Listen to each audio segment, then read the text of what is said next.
first of all, I want to start by saying thanks to everyone who's here for basically the fans for supporting all these movies. Yeah, without question. I mean, we've been here many times. We've been up on the stage and said it a few times. We want to say it again. Thank you. Please give yourselves a round of applause. Thank you so much for supporting us, for supporting these movies. You made the Marvel Universe happen, and we couldn't be more grateful. So I know we have to get into Endgame stuff, but what do I have to do? Listen, I loved your 4 Marvel movies. I think everyone in this room loved your 4 Marvel movies. What do I have to do, and what do all of us in this room have to do to sort of get you to come back in a few years and direct Secret Wars? Yeah! Do it! I mean, it twists my arm. That was a favorite book of ours growing up. I think I mentioned a few times how much we loved Secret Wars. I read the whole series in one sitting when I was 12.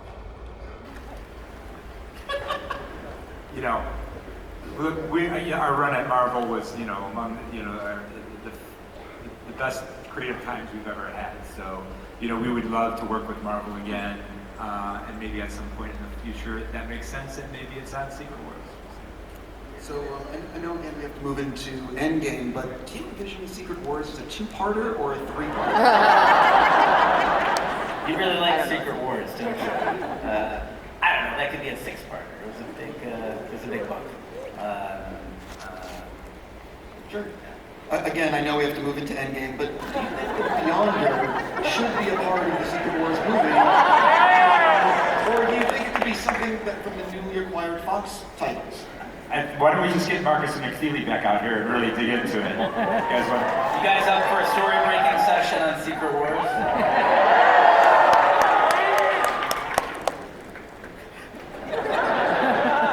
Again, I know we have to go to Endgame.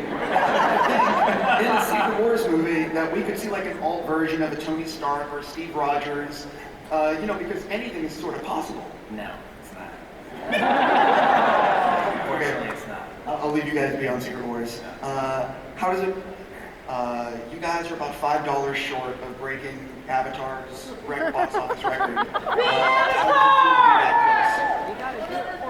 it's shocking, yeah, shocking. Yeah.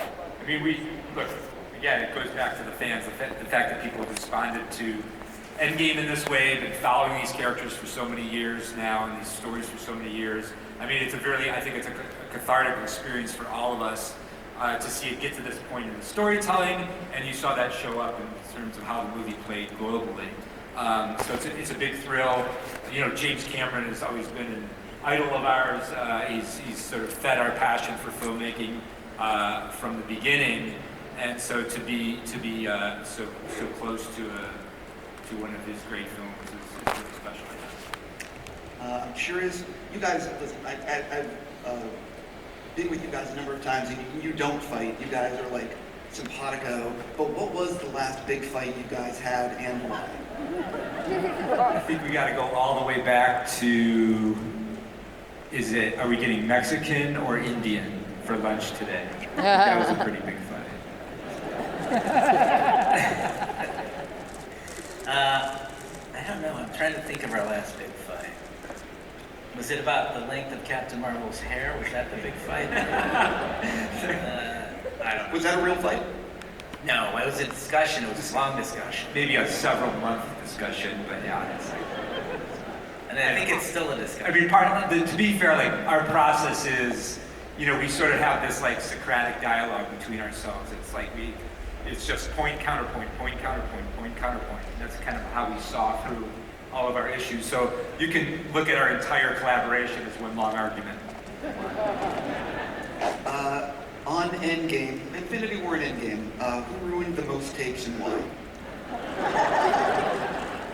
I mean, that's like a very close race, I think, between, who did you say, Mackie and Ruffalo? Yeah, for different reasons. Ruffalo does it because he sort of gets kind of lost in his performance, and Mackie does it because he gets lost outside of his performance. Mackie likes to make a lot of jokes on set.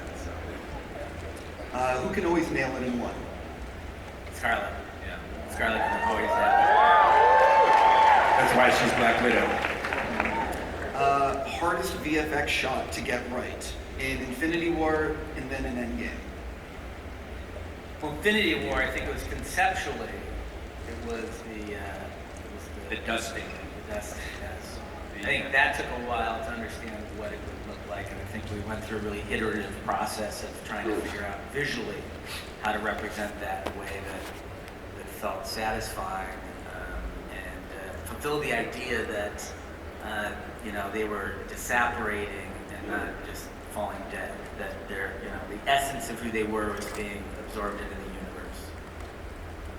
Endgame, I don't even know. I think it probably was one of the shots you just saw, right? Was it the portals took quite a long time. Yeah. That sequence itself it was one of the last things I think we delivered. Yeah, that was different. Yeah, 'cause it was reliant. A lot of it was reliant on the score and pacing, rhythm. Smart Hulk was also quite difficult early in. Oh, that's right.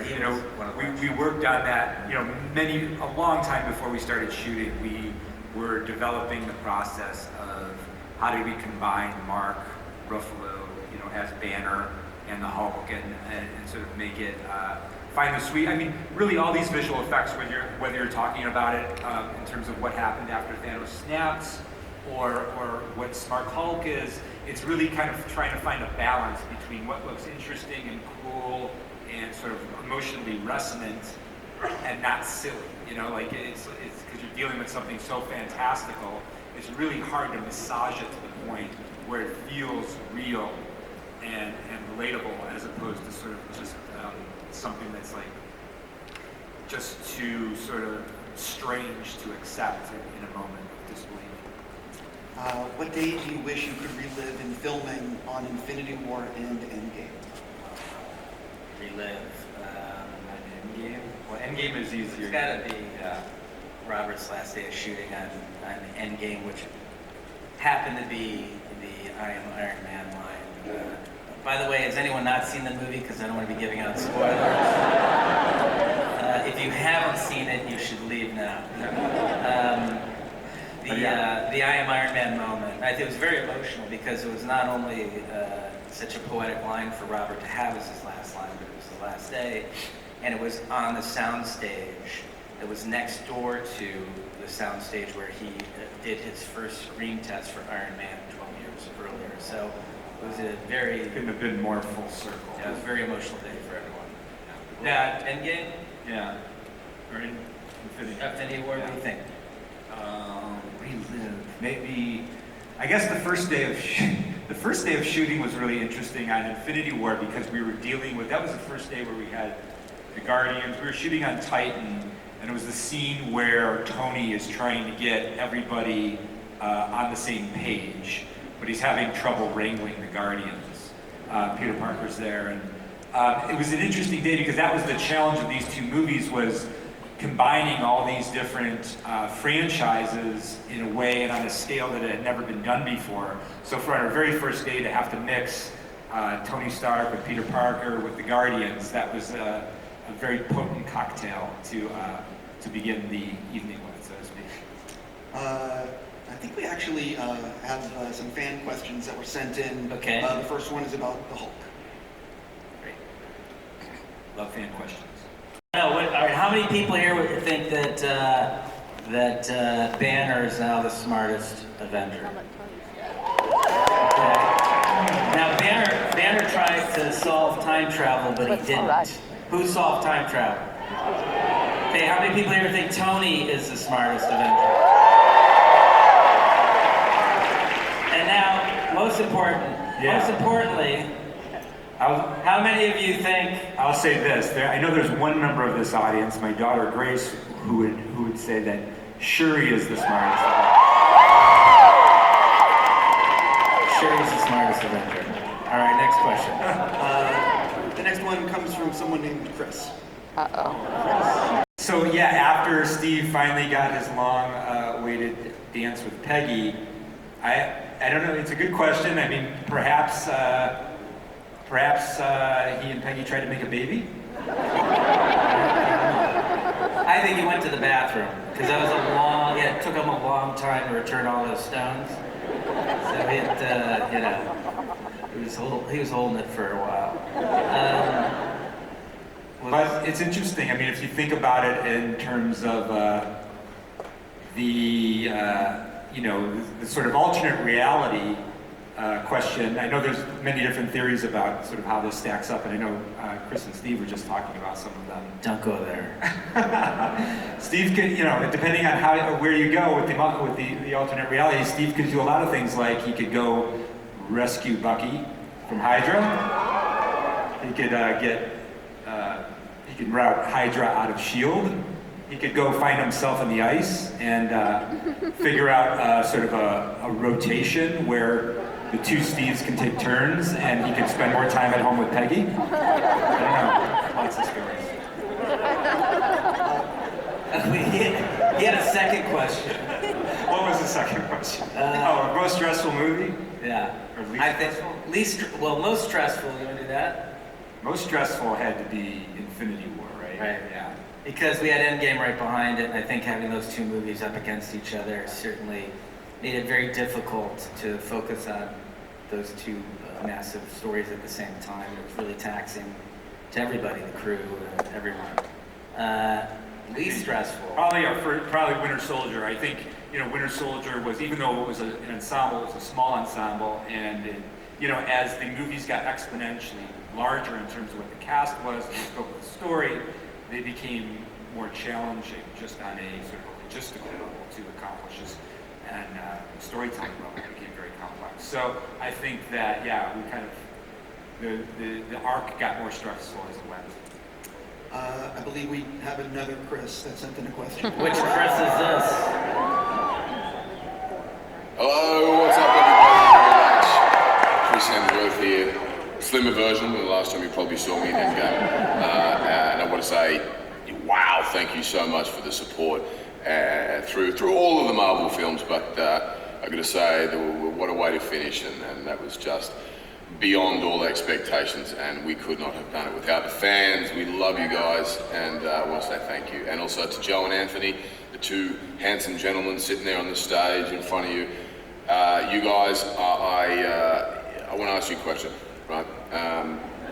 Who do you think would be the better leader for the previously known group, Guardians of the Galaxy, now known as the Asgardians of the Galaxy? Me or that other guy? Quince or Quail or something? Yeah? Me? Thank you. I knew it anyway. Didn't even know answer, but I appreciate it. Love you all. Wish I could have been there with you, but I hope to see you all sometime soon, and have an amazing time. That wasn't really a question, that was more of a statement. They're strange fan questions. Yeah, well, we could maybe go to the next real question. I think there's someone named Paul. Okay.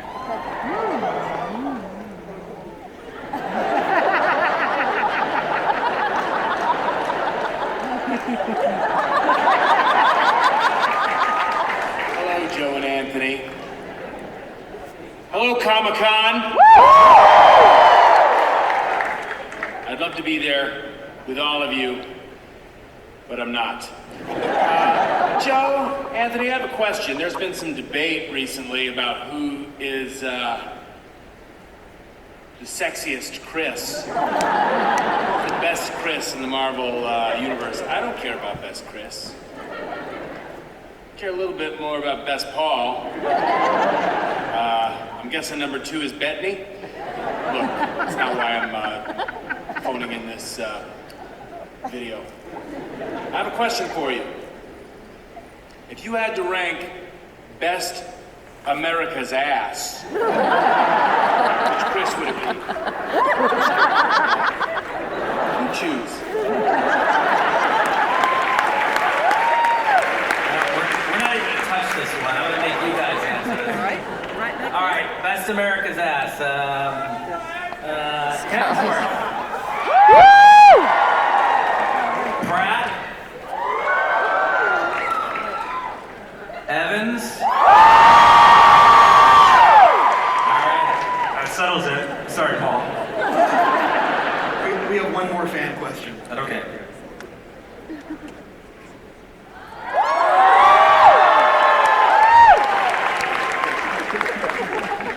Oh, I can smell it, Hall H.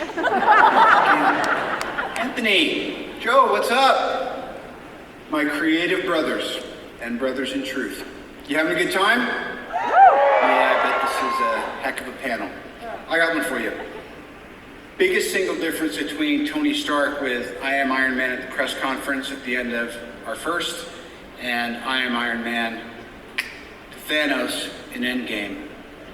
How do you encapsulate that? Brain teaser. All right. Now that's a real question.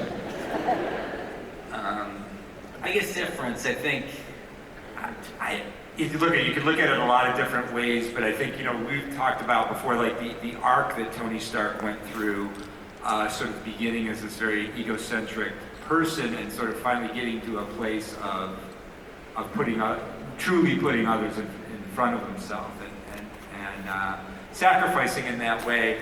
And I just think a really important sort of point on that arc is that at the end there, Tony had become a father. And I think, speaking as a father,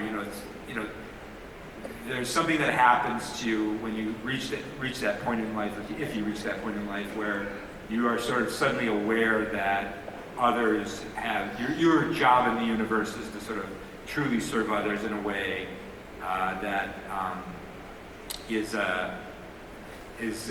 just reaches to the core of your being. And I think that's the biggest change, sort of him having had a daughter and having sort of gone through the entirety of his arc. I think he was in a different place there when he said, I am Iron Man at the end. We're moving into a new section of the panel. You could have directed, actually let me rephrase this. What are you guys going to direct next?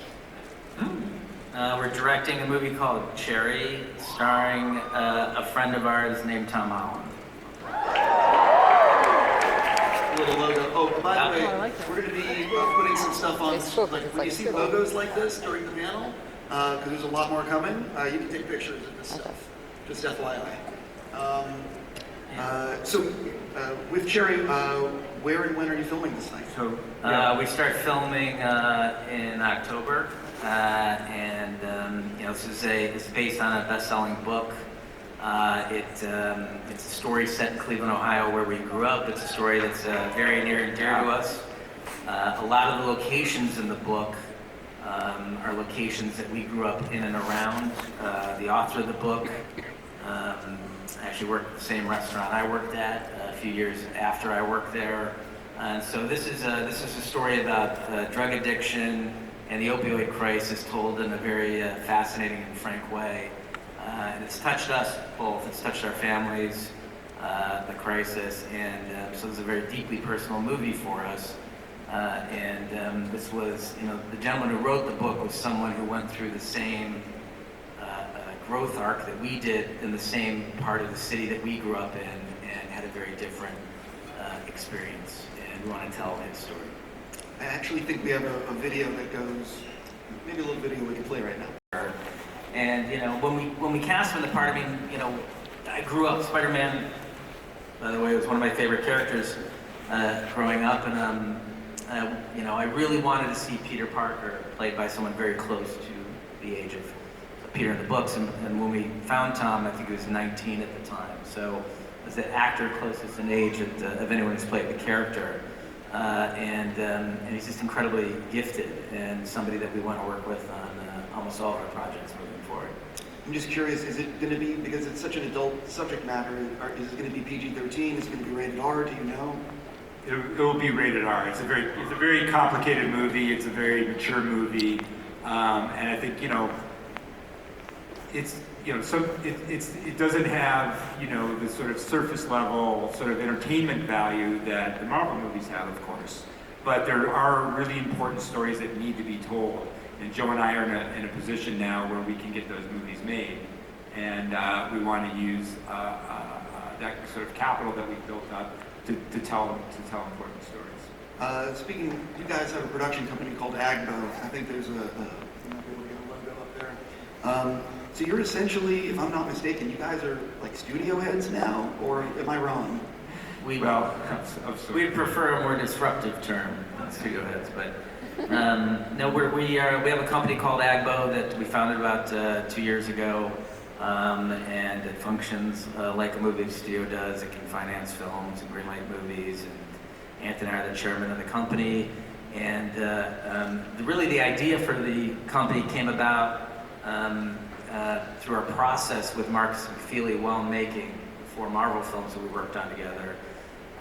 We would get in rooms and break story in a very disciplined and focused fashion. We had dates that we had to hit, and the 4 of us loved working together. So Marcus and McFeely are also partners in the company with us, and you know, it's a storyteller's studio is what we call it, because you know, we like to collaborate. Everyone who comes in to work with us the same way that the 4 of us collaborated on all those films. And also, Steven Soderbergh discovered my brother and I well over 20 years ago, and he held the door open for us to get into the business. And now we want to use Agbo to hold the door open for other young filmmakers to get into the business. Another Avenger, if you will, that you work with. You guys produced a movie with Chris Hemsworth, and you made it in India. That's right. Yeah. I mean, you'll see the pattern with Agbo. We always envisioned Agbo as an artist's collective. And, you know, Joe and I, you know, work as a team, so the process of collaboration is at the center of everything we do every day. And we love to just keep expanding that circle, and we've encountered so many wonderful collaborators over the years. We've been able to bring many of them forward, like Chris Marcus and Steve McFeely, like Tom and now Chris Hemsworth, forward into Agbo in ways to sort of to give us all new opportunities to tell fresh stories. We're running a little long, so Okay. I want to ask you about Sam Hargrave. Speed round. Right, Yeah. Sam Hargrave directed the project. He has a crazy story with you guys. I think there's a photo of him on set. We could show it, but could you briefly talk about Sam? Yeah, Sam is another example of the expanding circle of That's not Sam collaborators. Hargrave. That's Okay, Sam Hargrave. This is Sam. Guess which one's Sam? So Sam started as Captain America's stunt double in Winter Soldier. That's where we met him for the first time, and he was an amazing stunt double, obviously. And on Civil War, we asked him to elevate to the stunt coordinator. Then he started directing some second unit scenes for us as well. And finally, on this movie, he is the full-on director. And so him and Chris are sort of 2 of the people from our history that are now working together on this film. Moving into another chapter of this panel, and we're going to be jumping into 21 Bridges. Yeah. You basically continuing the tradition of like this artistic collective, if you will, at your company. You recently worked with Chadwick Boseman again. That's right. Yeah. We love Chadwick, another incredibly talented actor, someone that you know, we got to work with for the first time in Civil War when he introduced Black Panther to the world. You know, Anthony and I grew up loving genre movies, elevated genre movies, movies that had something to say beyond the genre, either thematically or metaphorically or socially. And 21 Bridges is a movie, the sort of concept of the film is that, you know, eight New York City police officers are killed at the beginning of the film, and Chadwick Boseman plays a detective who's been assigned to hunt down the killers, and wants to close down Manhattan for one night for a manhunt. And the movie does have a lot of social issues beyond being just an incredibly beautifully crafted thriller with an amazing performance from Chadwick, Stephan James, Taylor Kitsch. I think you know, it's one we're very proud of. Yeah. So there are 21 bridges in and out of Manhattan. So that's where the title comes from. I actually think we have a little video. Chadwick is incredible in that movie, but sorry, go ahead. So I believe you have a few upcoming things at Agbo, the first of which is Magic the Gathering. Movie? So what can you say about the project? It's a project that we're partnering up with Netflix on. It's an animated project with certainly the potential, I think, in the future to maybe spin it off in a live action. You know, it's a game that we love. We're we're geeks, and we love Magic the Gathering. So we are excited to tell stories with it. And I don't know if you know the game or not, but if you're a fan of Jace or Chandra, get excited. You are doing something with Michael B. Jordan. We are. Right.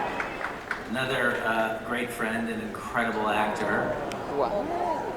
This is a movie that we loved growing up, both versions, and the Steve McQueen version, the Pierce Brosnan version, and we are going to bring our own spin to it as producers. We have Matt Carnahan writing the script right now. Is one of the best, we think one of the best writers in the business, and we have a brand new take on it. We couldn't be more excited to be working on that movie with Michael. He's one of the great actors of his generation, without question. The next one is Electric State. Yep. Marcus and McFeely, I think, talked about this on their panel. This is sort of a hauntingly beautiful graphic novel that I think Chris Marcus found. They are writing the script to that, and that alone is the reason to be excited about that project. I believe the next one is something that you have not announced yet. No, we haven't talked about this, and this is a favorite comic book of mine growing up. I have issue #1 in a box in my closet, and I don't know if it's sort of a cult indie hit. I don't know if does anyone here know Grimjack? It's an incredible story, and It's a deep cut.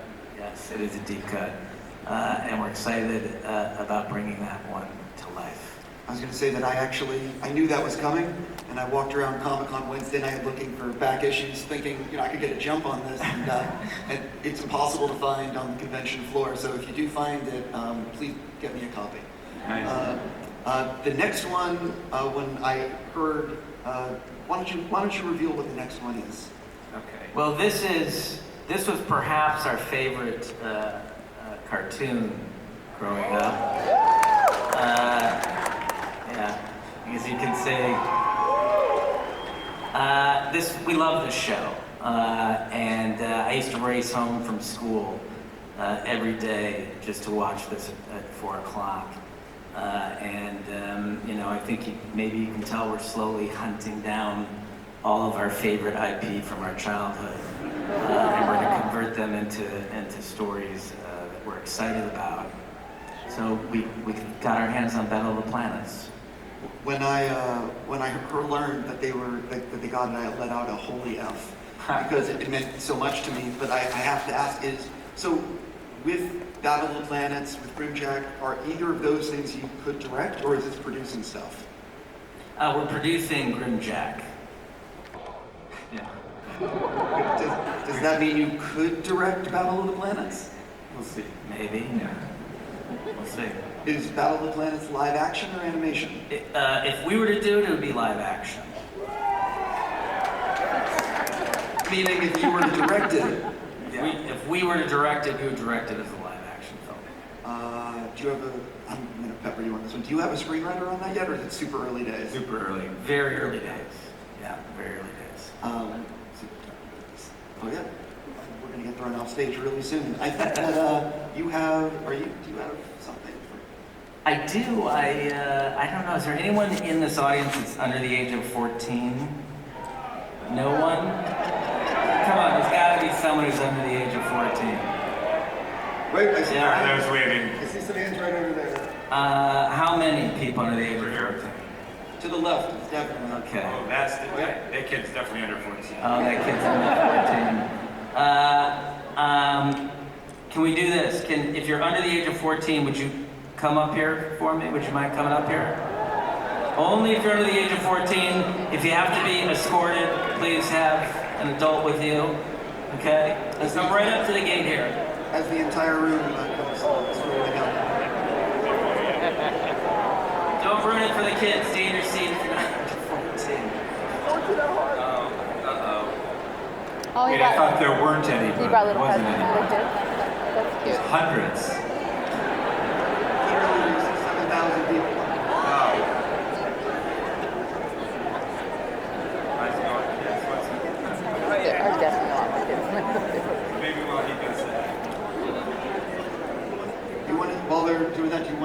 Good question. No, I was going to say you should do a quick selfie. We should put something on the board. Right. I don't know if you want to do. There's a pretty cool graphic. I want to give you. Right. I want to give a huge thank you, by the way, to Funko, who gave out those pins that everybody. It's the only time you're going to get those Funko pins is in the room. I don't know if you want to stand up.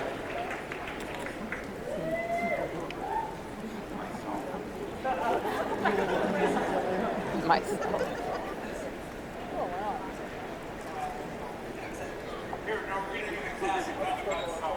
The classic Comic-Con selfie. We will not do it. No. Not this one. I just want to point out I had like 65 questions that we didn't get through. The 50 minutes goes very, very fast. We actually have one little last thing to show, but should we show it now or should we wait for Joe to finish with the t-shirts? Why don't, he might be out of t-shirts, I think, by now. I'm sorry. Yeah, so. Sorry, guys. We'll bring more t-shirts next time. Sorry, everyone. Sorry about that. We ran out. We actually have like 3 minutes, and I want to. They were signed. Those t-shirts were signed by us, right? Yeah, we signed those t-shirts. Please don't sell them on eBay. Listen. I have one last question for you guys because it's one last question, and then we're going to show something. These movies are very physical. These movies are very physical on the actors. Can you sort of share any stories about what some of these actors have gone through? Maybe even specifically about Hemsworth and Evans. Evans, when we were working on Winter Soldier, you guys saw that clip earlier. He did a lot of that fighting himself. He trained for months to do it. It's really important us when we do fighting sequences that we have the actors do it because it adds a visceral quality to it, a level of realism. And he used to go home beat up every night, bumps and bruises everywhere. So kudos to him for putting that effort into playing this part for you guys. And then similarly with Chris Hemsworth, in order to play the larger, heavier Thor, he had to wear a really substantial bodysuit that was, quite heavy, and so he had to, and also had to fight in that suit. So it's those fight sequences are difficult enough on the actors to sort of put them in sort of difficult costumes can compound things, and Hemsworth did actually end up hurting his back quite badly, unfortunately, but it's healed. But we had to postpone a lot of his shooting as a result of that injury. But thank goodness he came back from it. We finally shot him out. Finished his career. I'm just going to say, I really do hope Secret Wars happens. We know. I would really love to see you guys, and I think everyone here would love to see you guys return to the Marvel Universe. But, ladies and gentlemen, the directors of Avengers Endgame, Joe and Anthony Russo, and